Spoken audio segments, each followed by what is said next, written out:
Hi, everyone. I'm Rick Barron, your host, and welcome to my podcast, That's Life, I Swear. On September 2nd, 2025, I sat down for a conversation with a good friend of mine, T Darley, who makes his home in the United Kingdom. I first connected with T on July 12th, just 2 days before he set out on an extraordinary adventure, a 7,000-mile walk around the entire perimeter of the United Kingdom. Fully equipped and brimming with determination, T stepped off on July 14th, committed to turn his vision into reality. Since that start, I have been following his progress closely, tracking his daily mileage and sharing weekly updates with him. We've even texted several times. By August 26, T had logged an impressive 512 miles. But then the journey took an unexpected turn.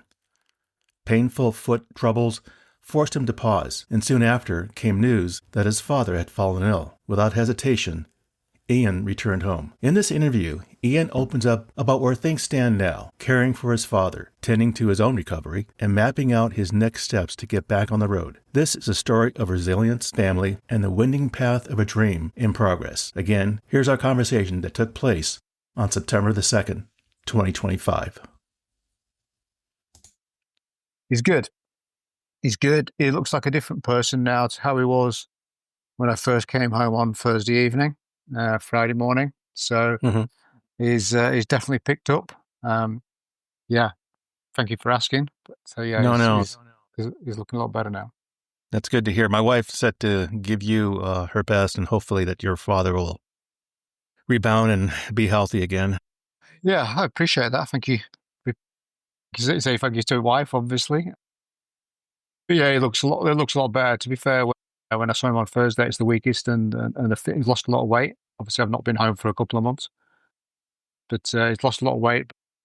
Now I've got him on my my magic juices and my magic smoothies. He seems to be on the recovery side. And you, how are your feet? The feet are still not very attractive. I definitely wouldn't be like a foot model, so to speak.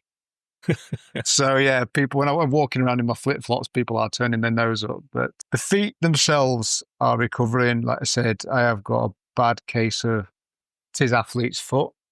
Okay. Is what they basically got it, obviously from wearing the boots so long. But the swelling in the ankle has gone down from the major infection. Well, that's good to hear. Yeah. So that's really good. It's just basically where the infection started, where the blister was.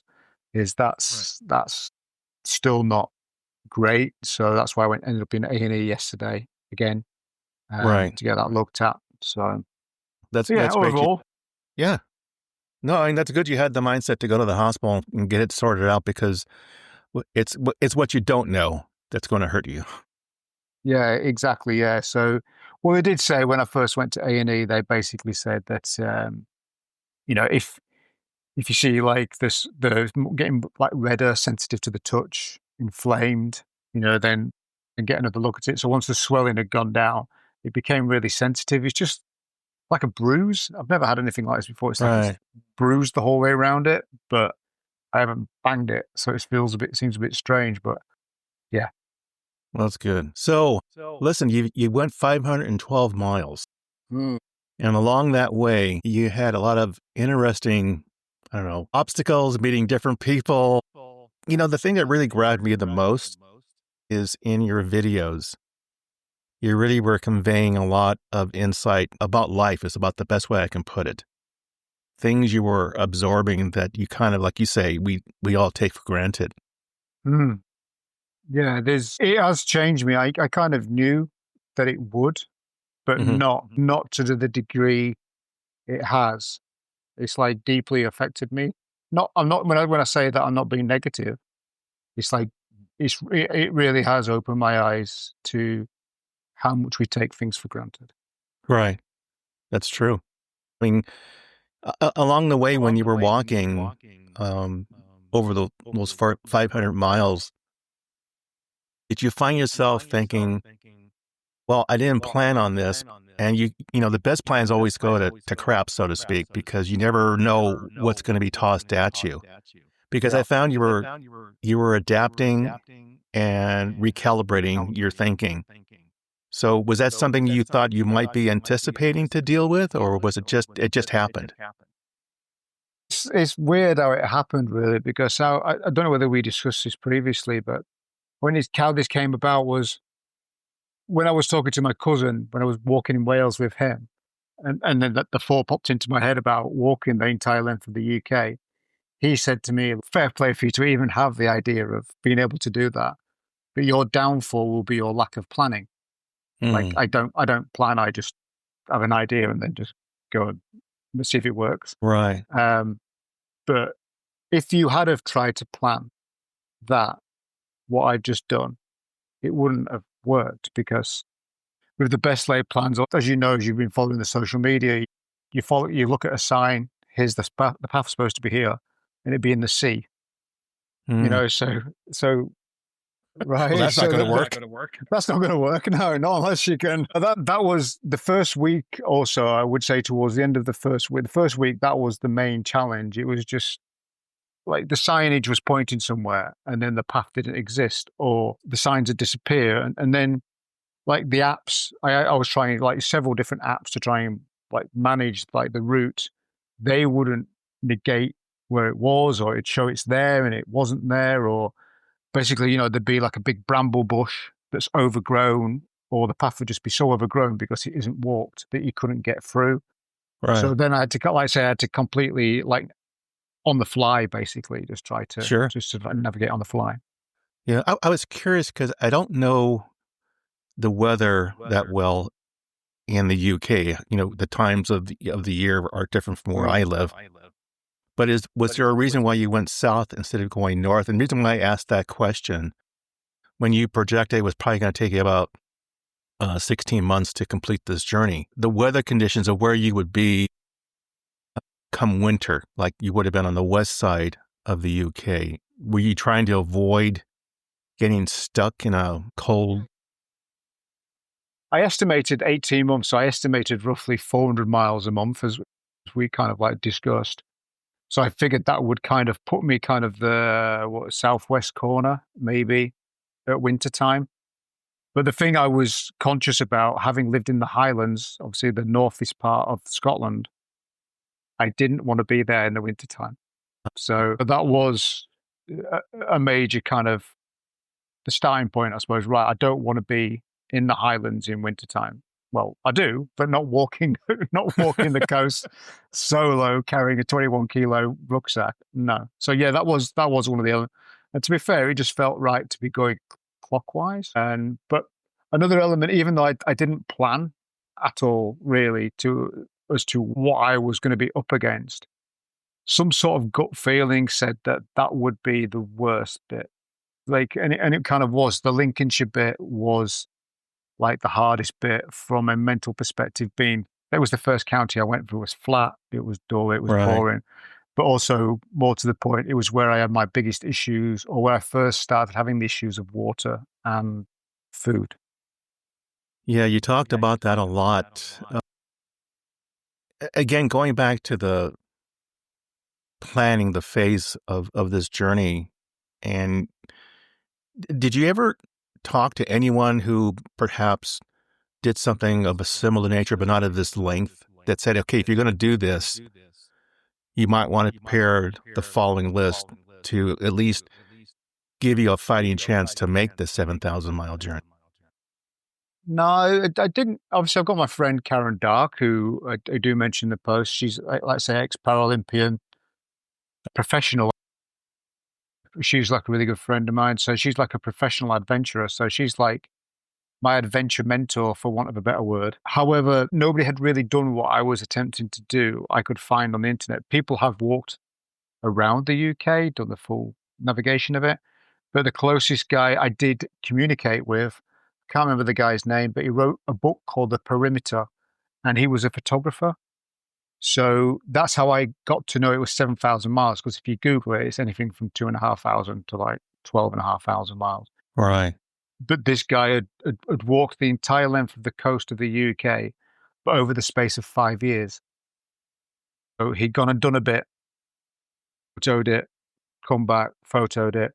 So even if I had have got to speak to him verbally, I very much doubt he could have warned me of, because he was only doing it for a short period of time.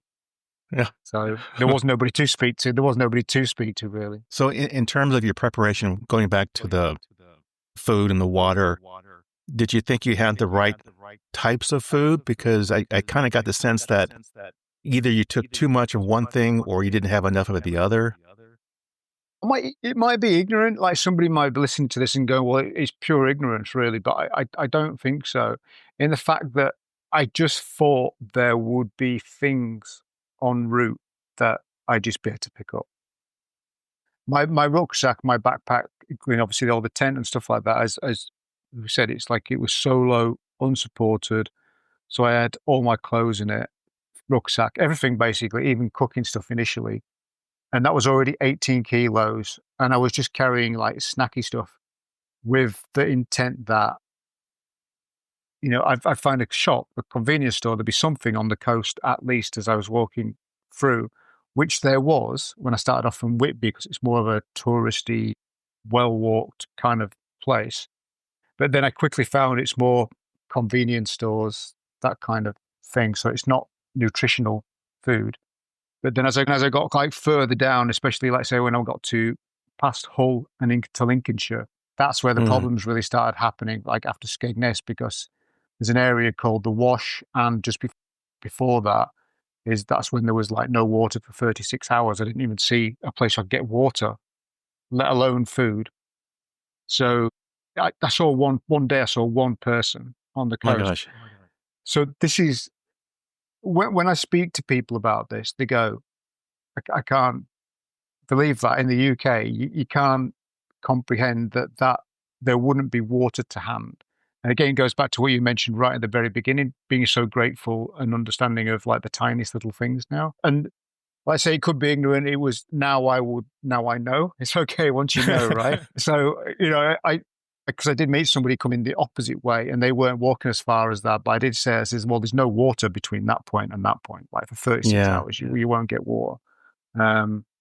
So yeah, it would have been, even if I'd have known that, I still don't know how I would have managed it over that period of time. I think I would have just had to bite the bullet, Rick, and just gone, right, okay, well, 36 hours, I'm going to have a small amount of food, water, but at least I know where the next water is. For me, that was obviously the time when I had to kind of like go inland, because I was exhausted. After 36 hours, I didn't have any water. My phone and battery was dying.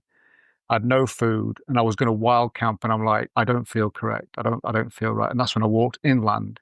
But it was 2.5 miles inland before I found a pub to get water and to charge my batteries and to get some food. That's the thing that blew my mind, and I never accounted for that. I didn't think on any level that I would experience that.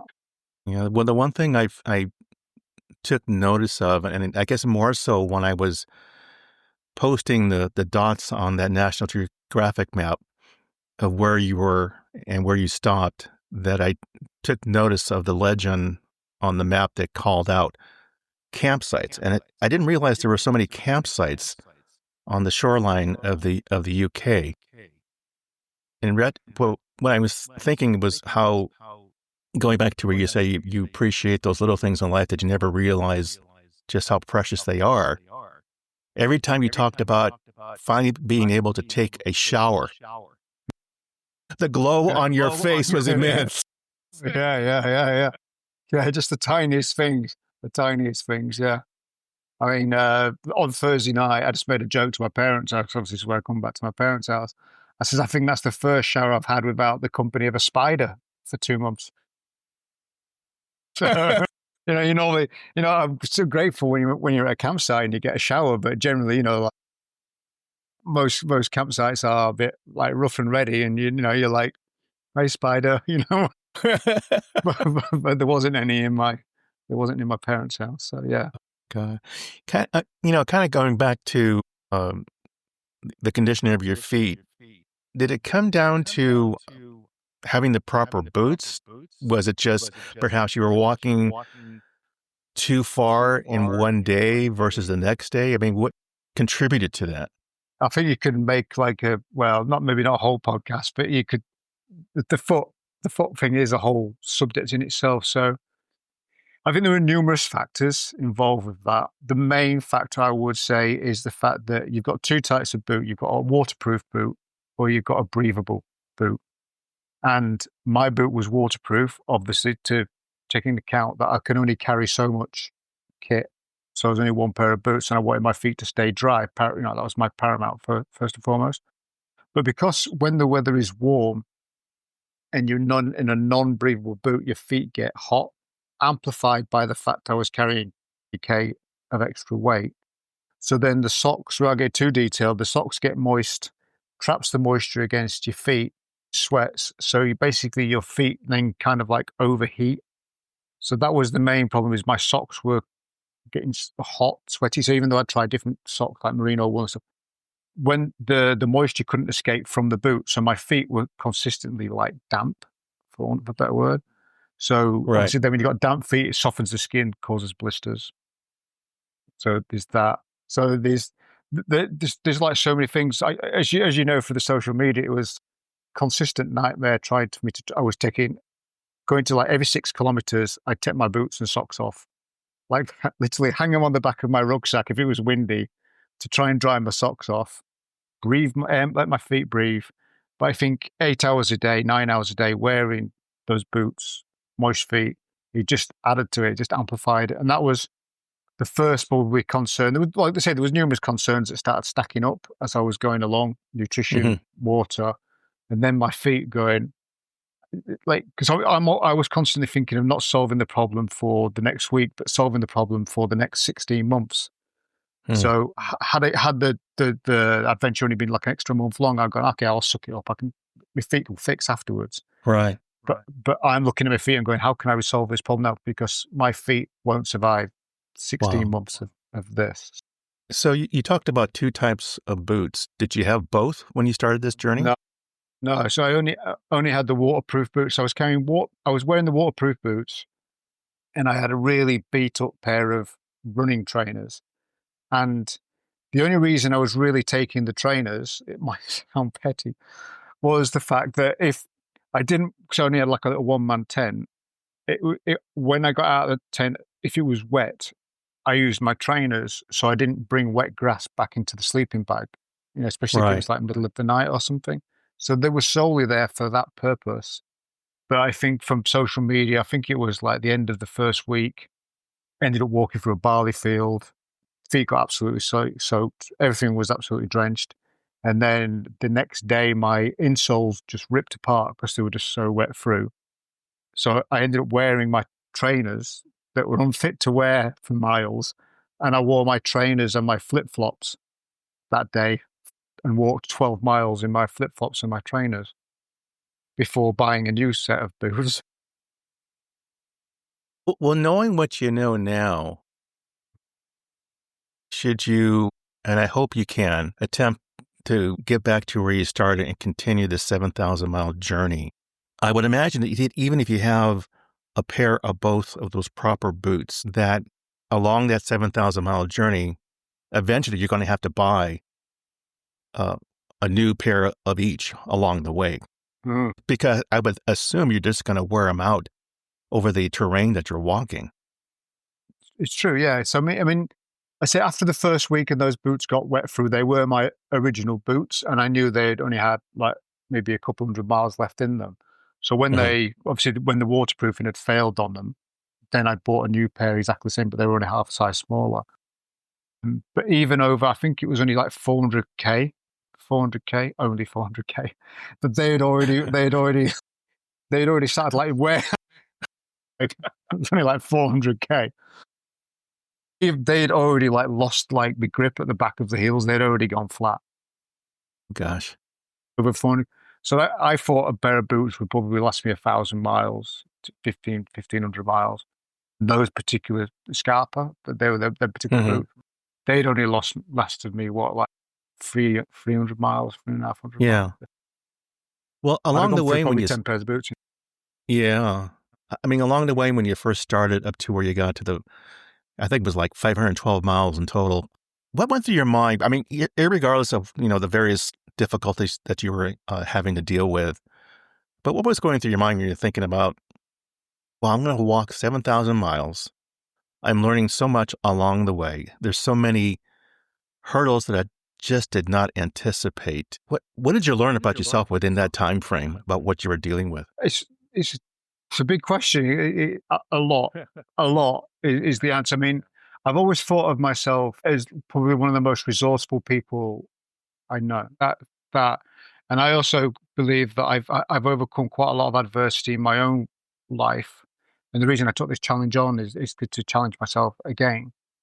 But this pushed me to levels that I didn't think I'd ever even encounter, let alone I tried to think of a way to overcome them.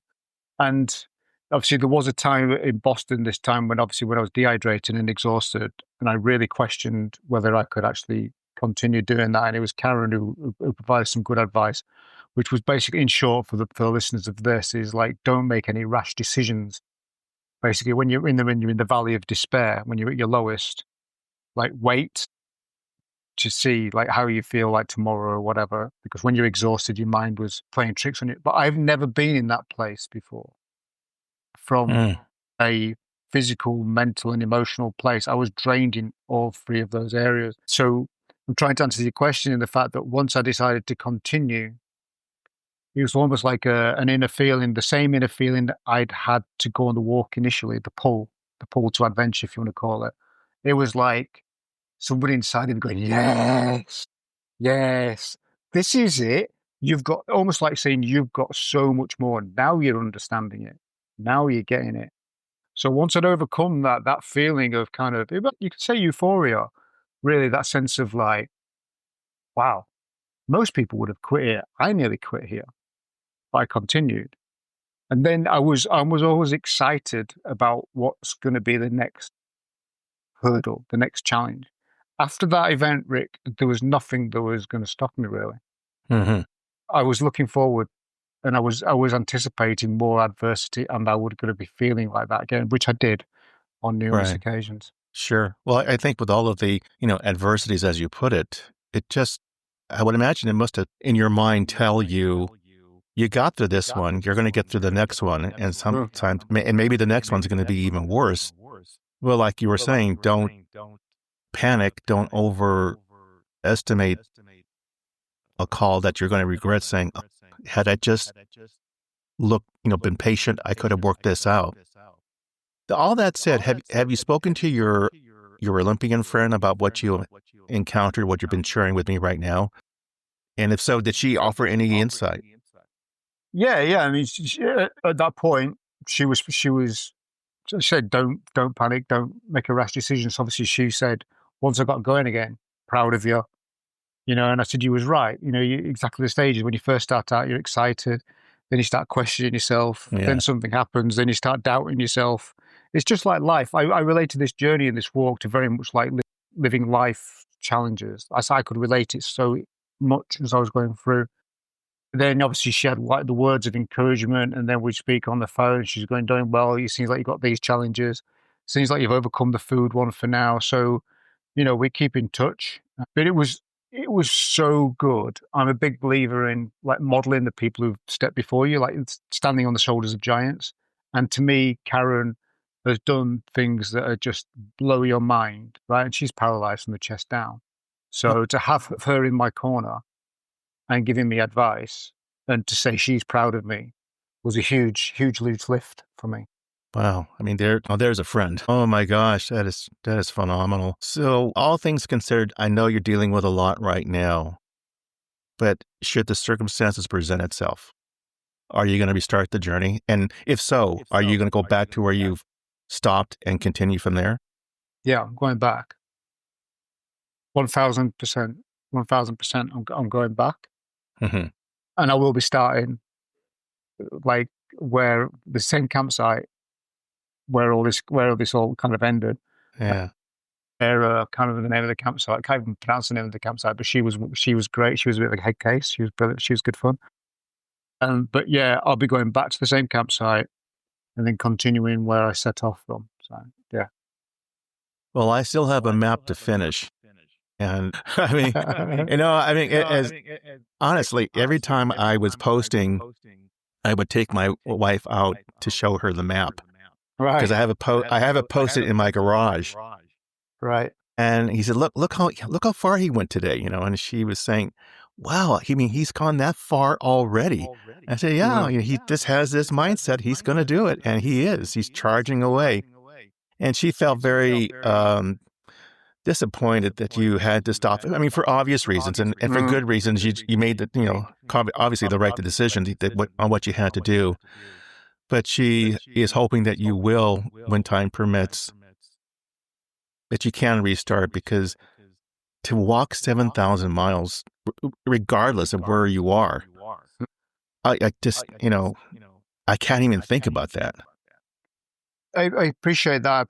I'm glad your wife enjoyed it as well, and I'm glad to hear those things that she hopes that I continued, because it's a bizarre feeling when you was doing it, and then something happens, and then you get messages of like, oh, people you don't even know are watching it or not engaged or anything, going, I hope you continue. Like, I've been watching this; it's been inspiring for me and stuff like that, which is amazing to hear, and I really do appreciate it. But also, it almost adds like a pressure to you, like you've got other people added to it, like, but I appreciate it so much. But I think the thing I just want to add to this, the reason why I found it so difficult is because I said I was going to do it in one go. I wasn't going to return back to home, which is 2 weeks prior to me coming here. Obviously, you asked me how my dad was at the beginning of the film. My dad was taken into hospital, and I twisted my ankle at the same time.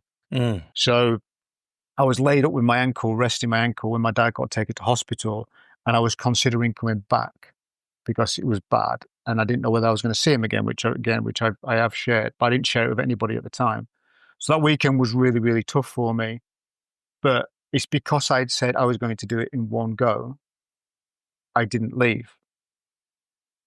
It's my own. It's all in my own head, right? In the fact that I've said to myself, I'm going to do it in one go. Nobody cares, really. You know what I mean? Apart from me. And that was the thing on Thursday afternoon when I was making my way back. I was giving myself such a hard time because I'd said to myself, I said I was going to do it in one go.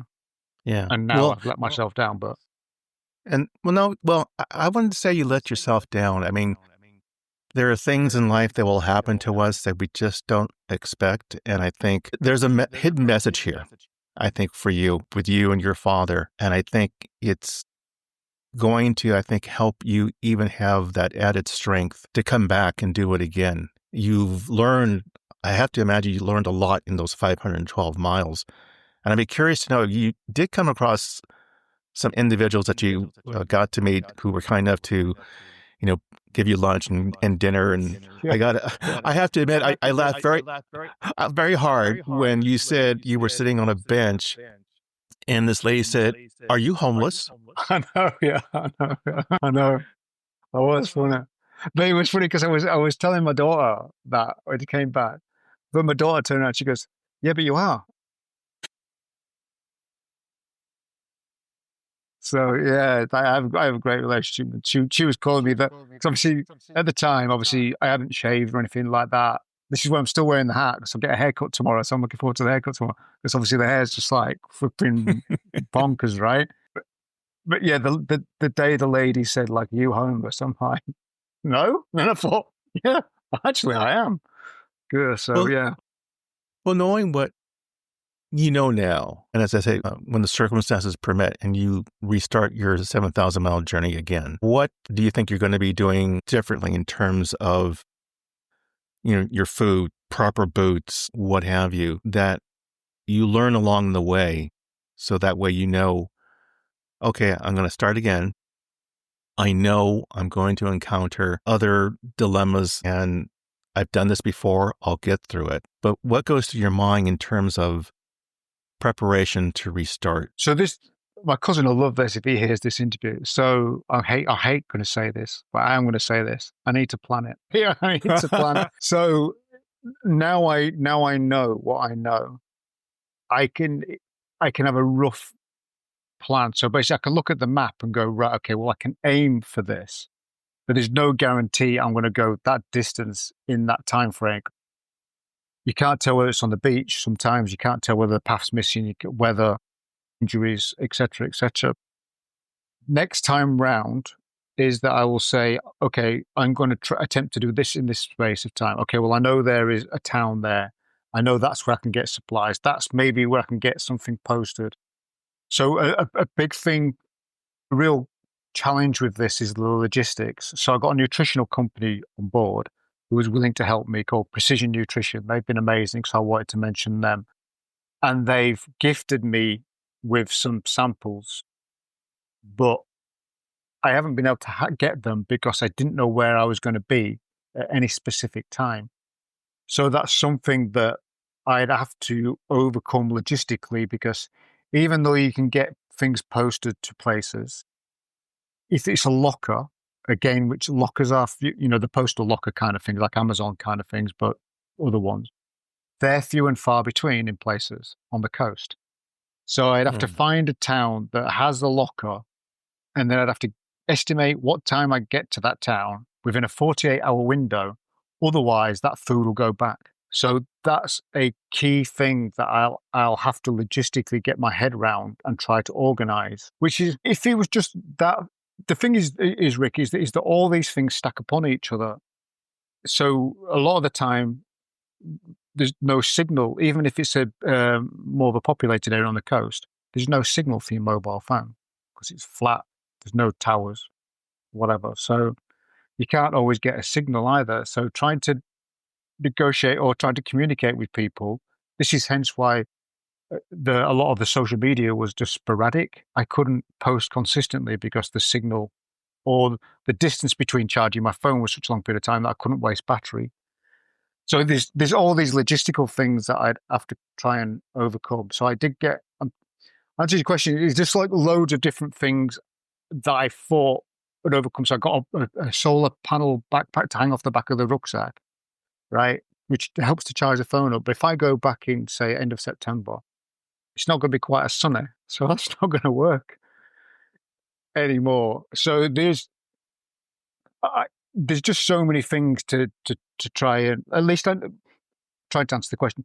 I know what the problems are now, the majority of them. I just don't have all the solutions for them. Sure. So, well, yeah. Ideally, what would be a good time of the year to restart if circumstances permit? You should never do it. Just don't do it. That would be. Yeah. Well, basically, the end of the camping season kind of ends end of October in this country, roughly, end of November. So then it's like wild camping, which again is a bit of a no-no in the UK. So that'd be difficult. Really, you want to be kind of like looking. If I don't start at the end of in the next couple of weeks, then that's soon. Yeah. But if I don't get it started, then it's probably not worth me going down because I probably only get a couple of weeks in, unless I do things very differently again. So ideally, I want to go down and do it I want to do it like a couple of months at a time, ideally. So now I've come back and seen my daughter and my granddaughter and stuff like that. Then I'm going, right, okay, well, I've already broken the cycle. I don't need to do it all in one hit. So maybe if I do like 2 months at a time and I can come home for a long weekend or something, then at least see your family, see my parents, dad, all being well, and obviously the kids, and then go back and do another stint. But I've got some ideas that I don't want to mention here in case they don't come off. But maybe there's a lot of stuff that I want to share that I intended to be sharing a lot faster than this, like the way I live my life and the things that could help people improve their health and mindset and other things that I intended to be doing whilst out there. But I've had my own issues to overcome.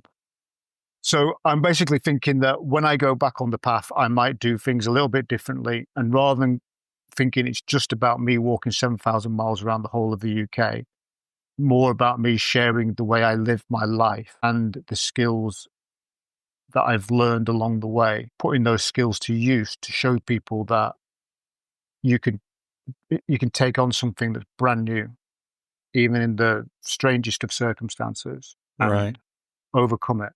So again, I know that's very cryptic, and maybe no, I'll share. it's fine. Yeah. No, but yeah, looking at the map of England, I was kind of just studying not the terrain, but the perimeter of the coast. And I noticed as you were when you would get close to London, there's all this little, I don't know how you would describe it, but it's almost like, almost like you're going to have to walk out of your way to not, do so many unnecessary steps per se. Yeah, there's a lot of estuaries and stuff. So I was just coming up to those. So the weird thing is I was getting to meet more and more people when I was on the journey. So it would become easier, I think, because there was Really? more populated areas. Right. So it would become easier. And I was getting offered more things as well as I got things to not that I'm homeless. Not that I'm Yes, I'm homeless, so just get a t-shirt made or something like that. But I was getting offered more things and meeting new people, so it was almost like I got over the worst bit and I could get more help and more frequent help. But it was like there's a lot of estuaries in around that area, and it's just like, okay, well, do you walk down the estuary or do you get a ferry or do you get a bridge? So there's all of those things as well that I hadn't really come across to kind of navigate and overcome as well. But this is what I'm saying, if you was to sit down and try and plan even what I've just done, like even if it was just, I keep saying just, even if it was just the first 500 miles, you couldn't plan that. So I'm going back with the mindset of like, okay, these are the challenges that I've already faced. These are the things that I've overcome. I've got like a wish list of kit that I want to swap out. I definitely need to lighten the bag, like the kit, like, because that was just ridiculous. And then I've got a wish list, but then there's other things, like I said, about the logistics of food, getting supplies out, all these different things as well that I logistically need to get my head around. Yeah. Yeah. I mean, like you say, you can't plan for everything, but knowing what you learned during those first 512 miles has given you, I think, a lot more insight as to like, I need to prepare to do at least the following to make a go of this. So I don't think it was a wasted trip. I think it was very enlightening. I'm sure from what you learned. Yeah, without. I mean, I went. I don't know if I ever shared this. I went on this journey to basically share with people. This is how I live my life. This is kind of like the way. So it was plant-based food, but mainly like this is what I live on, plant-based diet. So I wanted to show people that you could do an endurance event on plant-based food and fasting, cold water therapy, breath work to sort of anxiety and all this kind of stuff. And then share obviously what I've been through and the reasons why I live this kind of life. But and then share the data from my watch, so how I sleep and all this kind of stuff. But what actually happened, Rick, was the reverse. Is that rather because I wanted to show like how strong my immune system is. Because I've got all the data that shows like my immune system for my age is like a lot higher, and that was the plan, to show this data. And obviously, I had too much on my plate to actually share it. But what actually happened is my body went into so much shock with like the weight I was carrying. It's not used to. Yes, I'm used to walking about 15 miles, maybe a couple of times a week, maybe, but not carrying 20 kilos, walking 18 miles. Like I couldn't, instead of like just fasting in the morning and having some nice food in the afternoon, there was no food. You know what I mean? I couldn't hydrate properly. Body's overactive. So what actually happened is my body went into complete stress and shock and then started to adapt. So I've got all the data, and this is what I do intend to share whilst I'm resting up, if you want to get on top of things here. I want to show people this is I think it's quite funny. This is how healthy I was, right? And these are my stats before I went, right? This is me like going, I can take on this. It's not a problem. I can walk 15 miles for like forever. It's not a problem. And then I go and do this, and my body's just gone, like, what is going on here? So all my stats have come down hugely, especially sleep being a huge detrimental thing. Wild camping, not knowing whether you're safe or not is a huge thing. Camping, you don't sleep that well anyway. So sleep had a big effect on it. Walking 18 miles a day, not having correct food, not having the correct nutrition, not hydrating correctly, the stress and the emotional factors consistently throughout the day. So my stress ratings were all up. So here's me going on this journey, like chilled out and relaxed and excited. And then my stress levels just went off the charts. Not that I'm walking and going, oh God, this is so, but my body is mentally, emotionally, and physically being battered for, well, best part of 2 months, in it 6 weeks, maybe. Yeah. So I want to share that data because you just see it go. Well, and now now it's just starting to pick up again now. Yeah, because I noticed, I'm glad you shared that, because I noticed in your first week or first 2 weeks of your videos, you was just so energetic. You were like, let's go, go, go. And as time progressed, I thought, oh, he's getting exhausted. It's almost like there was a moment I thought he was just kind of exasperated that things were not going according to plan, so to speak. Yeah. There was that. And it's been, and I've had this conversation with my parents now, so this might sound a little bit soft. My parents are huge worriers, consistent, like mental worriers. So there was a lot going on there. And I was torn with the social media thing, because I'm not big. People can see I wasn't sharing stuff on social media prior to doing this anyway. But I wanted to share, not so people go, oh, poor Ian, because I don't want that. I wanted to share how difficult it was and the struggles, so I could overcome them. But I didn't want to come across as like I was complaining or moaning. But the reason I didn't share anywhere close to the difficulties a lot of the time, because although my parents aren't on social media, they see little bits that people share with them. And I didn't want them to see me and start worrying even more, knowing my dad wasn't in the best of health. I never got the notion that you were showing oh, poor me attitude on your videos. It was like you called out like I had some issues, but you also came back like, here's how I'm going to provide a solution to deal with this, so to speak. So it was like good day, bad day, but I'm pressing on still. And I think it was very admirable of you. And again, going back to you walking 7,000 miles, let alone the 512, not a lot of people can say that. No, I mean, I'm not egotistical. I say I've had them lives. What I did have, Rick, I had a lot of time to reflect on things. And I look back, I'd be 54, like just over a week's time. And I look back at everything that I've done in my life now. Not that I was being morbid at all or down on the walk. I was kind of like going, even if I popped my clogs now, like, I'd be quite content. A father, grandfather, I've traveled, I've had businesses, I've helped people, I've been through breakdowns, there's been so much I've done in 54 years. It gave me, I never really thought about it until I had this chance to reflect back on my own life, that how much I'd actually achieved already.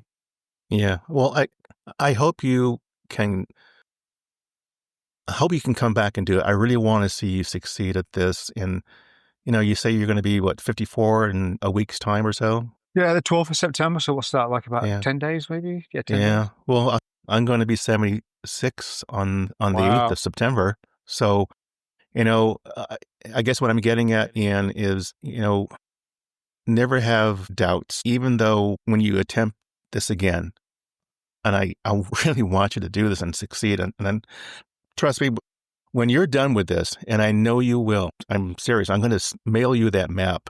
So that way you can have it and you can reflect on that from time to time to say, this is where I was. And what I'm doing is I'm marking when you hit like 500, 1,000, 1,500. So you'll know where you were when you hit those milestones. I'm going to do that for you. I want to do it for you. So, stick it out, hang in there. And I really wish you the best. And I wish your father the best as well. I mean, I hope he will do well. Yeah, I'm sure it seems to be coming around now, but just disregarding the map as well, Rick, I just want to mention that, like, it did motivate me as well. Like, you being there and marking up the map and, like, following the path and sharing those pictures with me and then sharing the stats and stuff like that. I'm not just saying it because we're on a podcast here. If, I am genuinely saying it, is that it was a huge help and a huge motivation as well, because I didn't take the map out. I did carry a map, but I think I got it out once or something, like the whole map of the island. But it was only when kind of you post and stuff like that and you kind of like, oh, this is the photo of the map. And I'm like going, I've walked quite a long way. It wasn't like, well, it was only, well, in part, that was my reason for wanting you to provide you at least a graphical representation of what you were doing week by week. And then when you hit that 500-mile mark, because I felt this would at least tell you, look, you're doing this. You're sure you had a couple of weeks where the mileage was not that good. But I think that was kind of to be expected. And I think that'll happen again when you restart your journey, that it will happen. Yeah, without a doubt, you can't average it out. Like, you can't average it Right. out over a week or whatever. But it was literally, like I say, when I saw that picture of you, and then like I looked on my phone, and then I kind of like, oh, there's Whitby, and there's that, and then I drew. I think it was like a day later or something. I actually go, oh, this is the journey so far, because I'm like going, wow, like I've walked that far around the country, and then it was like little things of like, okay, I've walked across a county. That was a big thing. I've walked the whole way across county. Wow. Oh, I've walked across 2 counties now, so Gosh. yeah.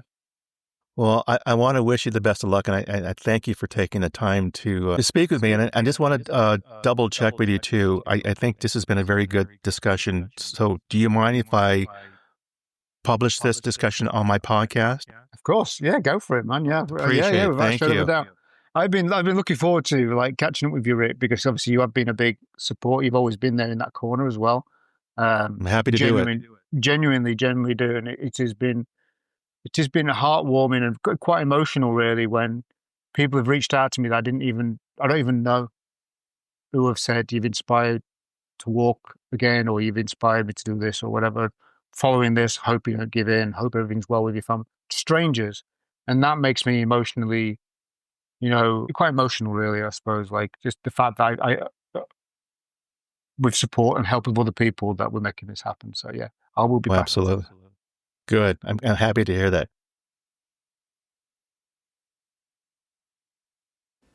So there you have it. That was my conversation with Ian. I wish him well. I mean, he's such a determined individual, and I wish him the best of luck. And I hope his father will recover soon. I know he's so close to him, and it was very admirable of him to stop and go back, because that's what counts. It's family. So Ian, if you're listening to this right now, I wish you the best of luck. And when you're ready to restart, which I hope you will, just know I'm standing by to keep plotting your journey, keep adding those dots to the map of the United Kingdom. And in the end, when you do finish, I'm going to mail that map to you. Who knows? Maybe I'll even show up in person to give it to you personally. Take care, everyone, and thank you for listening to this episode.